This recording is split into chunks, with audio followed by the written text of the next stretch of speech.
ప్రభునందు ప్రేమైన దేవుని బిడ్డారా, ప్రభు అయిన యేసు నామమున మీకు శుభములు. జీవముగల దేవుని కృపావర్షం మీపై సమృద్ధిగా క్రియలుగాక. ఈ దినం అనగా మార్చి నెల 2వ తారీఖు 2026 సోమవారం హోలీ ట్రింటీ చర్చ్ మినిస్ట్రీస్ వారు అందించు అనుదినమన్న. ఈ దిన మన ధ్యానాంశం యేసు ప్రభు ఎవరు.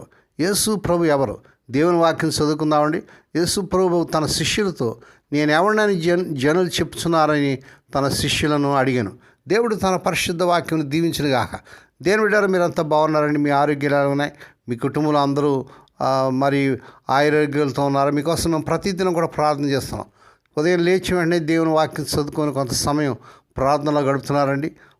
సాయంకాలంలో మీ కుటుంబంలో మరి కుటుంబ ప్రార్థనలు ఉంటున్నాయా? కనుక దేవుని బిడ్డలారా, ప్రభు వచ్చే దినాలు మనం ఉంటున్నాం కనుక మనకు ప్రార్థన, దేవుని వాక్యం ఎంతో అవసరం.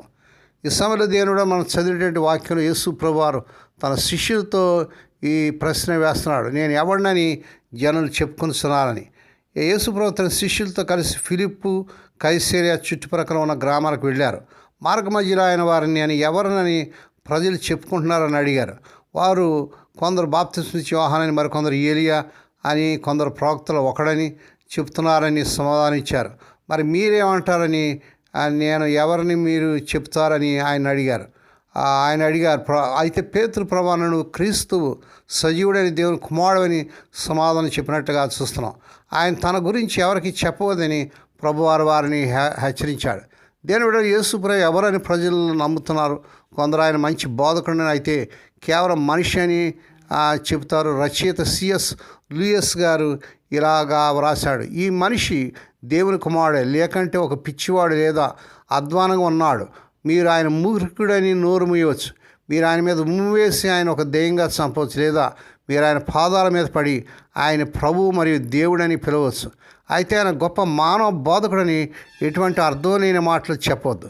కేవలం క్రైస్తవ్యం నుండి ఇప్పుడు ప్రసిద్ధి చెందిన ఈ పదాలు ప్రభు అయిన యేసు తాను దేవుడని తప్పుగా చెప్పుకుంటే గొప్ప ప్రవక్త కాలేడని ప్రతిపాదిస్తున్నాయి. అది అంతిమ విద్రోహం అవుతుంది. యేసు ప్రభు దేవుడు, రాజులకు రాజు, ప్రభువులకు ప్రభు, గొప్ప దేవుడు. మనల్ని రక్షించడానికి యేసు ప్రభు ఈ లోకానికి వచ్చాడు.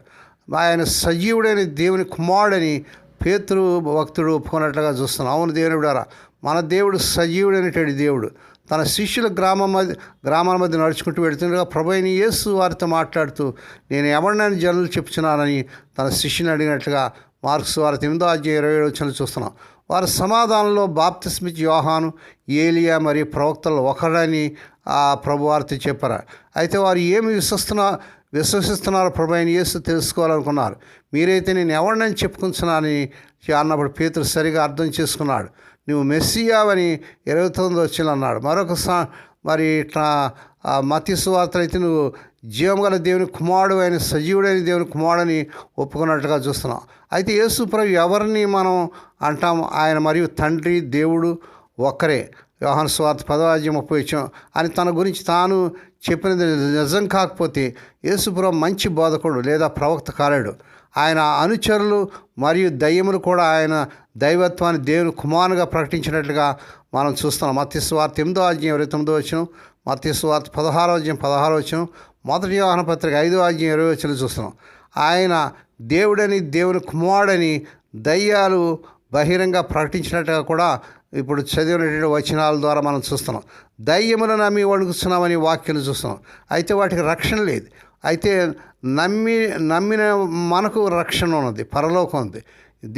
దేవుని బిడ్డ, సహోదరుడు, సహోదరి, యేసు ప్రభువుని గురించి ఎందుకు ఏమనుకుంటున్నావు? ఆయన దేవుళ్ళకు దేవుడు. ఆయన మనల్ని రక్షించడానికి వచ్చాడు. ఆయన మహాగణుడు, మహోన్నతుడు, సర్వోన్నతుడు, సర్వశక్తిమంతుడు, ఆకాశమండల కంటే మరి హెచ్చైనటువంటి వాడు. ఆయన ఆశ్చర్యకరుడు, ఆలోచనకర్త, గొప్ప దేవుడు. గనుక దేవుని బిడ్డారా, ఈ దేవుని దగ్గర రండి. ఈయన మన కోసం ప్రాణం పెట్టాడు, తన రక్తాన్ని చెందించాడు. దేవుని బిడ్డారా, ఆయన దేవుడే ఉండి మన కోసం మనల్ని రక్షించడానికి మానవ శరీరాన్ని ధరించుకొని వచ్చినట్టుగా చూస్తున్నాం. ఈ రోజు మనకు అవసరమైన వాటిని ఆయన దయచేస్తున్న క్రీస్తు ఎవరన్న సువార్తను మనం ప్రచారం చేద్దాం. యేసు ప్రభు ఎవరు? ఆయన దేవుని కుమారుడని ఆయన గురించి లోకానికి ప్రకటిద్దాం. ఆయన మనం రక్షించడానికి వచ్చిన రక్షకుడని మనం ప్రకటిద్దాం. ఈ గొప్ప దేవుని దగ్గరికి నేడే వద్దాం.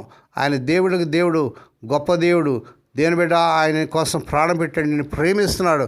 అందుకే యేసుప్రభువారు తండ్రి అయిన దేవుడు తన కుమారుడైన యేసుప్రభు మన కోసం ఈ లోకానికి పంపించినట్టు చూస్తున్నాం. ఆయనే మార్గము సత్యము జీవమైన అని చెప్పాడు. అవును, పరలోకము మార్గము, తండ్రి యొద్దకు మార్గం యేసుప్రభే. నేడే యేసయ్యను నీ దేవునిగా రక్షకుని అంగీకరించమని, నీ హృదయాన్ని తెరవని ప్రభు పేరట మిమ్మల్ని అభ్యర్థిస్తున్నాను. దేవుడి మాటలు దీవించునుగాక. ప్రార్థన చేసుకుందామండి. పరిశుద్ధుడైన మా తండ్రి, నీ పరిశుద్ధ నామమునకు వందనాలు స్తుతులు చెల్లించుకున్న ఆయన, స్వదేశ విదేశాల నుండి వర్తమానం వింటూ అనేకలు ఈ వర్తమానం మరి పంపిస్తూ, షేర్ చేస్తూ, లైక్ చేస్తూ, సబ్స్క్రైబ్ చేస్తున్న మా ప్రియులందరం దీవించండి. మా తండ్రి, ఈ దినం పుట్టిన దినాలు, వాహ దినాలు, శుభదినాలు జరుపుకున్న బిడ్డలను బహుగా దీవించి మరొక సంవత్సరం అనేది ఆగ్రహణ బిడ్డ ధరింపజేసి వారి పట్ల నూతన కార్యం జరిగించుకున్నాను. ఎవరైతే సమస్యలు, కష్టాల్లో, వేదనలు ఉన్నారో మా తండ్రి, ఆర్థిక ఇబ్బందుల్లో ఉన్నారు, ఉద్యోగాలు లేక మా తండ్రి బిజినెస్లు నష్టపోయి మరి సీరియస్ కండిషన్లో హాస్పిటల్ ఎవరైతే ఉన్నారో జ్వరాలతో, క్యాన్సర్స్తో, ఫిట్స్తో, ఆయా రోగాలతో బాధపడుతున్నారు, ఇప్పుడే కలవరి శిలువ రక్త ప్రభావాన్ని శిరస్సు మొదలు పాదంలో ప్రభావం చేస్తున్నాం. ఆయన స్వస్థత, ఆరోగ్యం, విడుదల యేసు నామములో ప్రకటిస్తున్నాం తండ్రి. మా తండ్రి, ఏ కుటుంబాలు అయితే తమ ప్రియులు నిద్రించి మాణిజ్య దుఃఖంలో ఉన్నారు, వ్యాధులు ఉన్నట్టు వారికి ఆదరణ దయచేయండి. మా దేశ ప్రజలను, ప్రపంచ దేశాన్ని రక్షించుకోండి.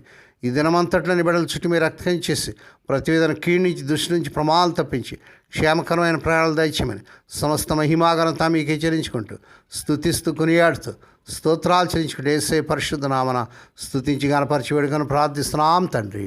ఆమేన్. మన ప్రభువైన యేసుక్రీస్తు వారి కృప, తండ్రి అయిన దేవుని ప్రేమ, పరిశుద్ధాత్మ దేవుని కన్యను సహవాసము సదాకాలం మీకు తోడేండి నడిపించి బలపరచునుగాక. ఆమేన్.